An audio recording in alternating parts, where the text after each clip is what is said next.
So Nick, I'm always interested in the unintended consequences of these kinds of disruptions, both positive and negative. Sure. So, I'm a foresight expert. I help people think of the future of X. So, future of sharing economy, future of 3D printing. These things are not always good from a sustainability perspective, right? In fact, 3D printing could be really bad for our finite resources of the planet. So I'd like you, and I can see from a positive intended consequence, democratization production, but you're also displacing a lot of people. I think the arts and crafts movement was an early precursor to the maker movement. Sure. There was only a particular socioeconomic group that were able to participate in that, right? So that could be a negative and unintended consequence. But particularly from a future of stuff perspective, can you flesh out how this can be a positive force and what might be some of the negative unintended consequences of that? Yeah, you touched on some really interesting negatives, I think.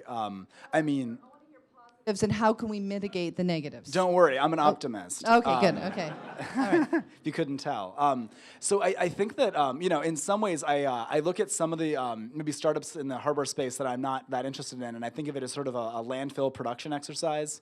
And it's sort of like, okay, like unfortunately we're going to produce a lot of stuff people don't want. And what do we do with like the dead bodies of the hardware revolution? And people when they design, generally no one thinks about recyclability and like how to take it apart. And you're right, a lot of 3D printing actually is weird composites you can't recycle really, and you're just going to throw it away.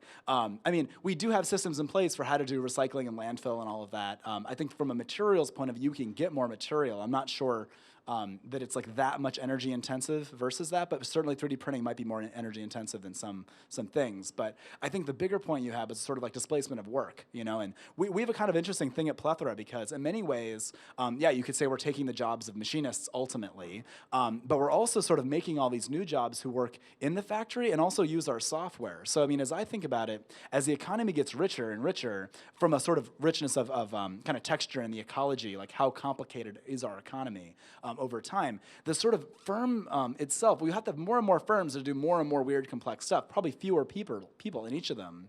And so you're going to need more and more specialists. So as I assume, I feel like people over time will probably, and this is a huge if, right, is if the economy can actually make those new companies, if the economy can actually, and the government can train people correctly, all these big things. I don't foresee that as a problem. I don't think our unemployment is crazy.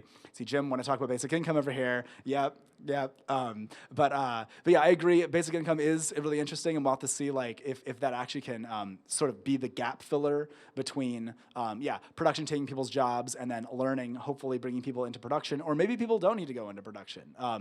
It's the question. But overall, those are some of the negatives, certainly. But I think that when I look at it, I think about we empower all these new companies to do this stuff, and certainly machinists have gone away. The majority of machinists actually have already gone away because I think in the 60s or 70s, we had 70 or 80,000 machine shops in the United States. So if there's 35,000 now, if it's relatively linear, then I'm guessing we've already seen a lot of the worst of it, and it didn't do a crazy amount. We have the unemployment we have today. So I don't know if I really believe the robots are taking our jobs. I think it's going to be a way slower progression, but it's an issue, right? And I think that I'm glad everyone's scared of it right now, so at least we do something about it.